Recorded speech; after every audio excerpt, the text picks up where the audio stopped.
ওই জন্য এখন বাজে রাত কয়টা 8:28। আমি এখানে ভাত ডিম ভাজতেছি, দেখছেন।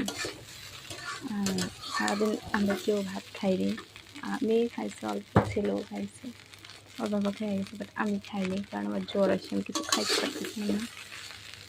তো ভাতগুলো রয়ে গেছিলো, তখন ভাবলাম ভাতগুলো ভাই জানি ডিম দিয়া, তাও বাচ্চাগুলোও খাইবো, বাবাও খাইবো, আমি একটু খাই, ওষুধ খাবো।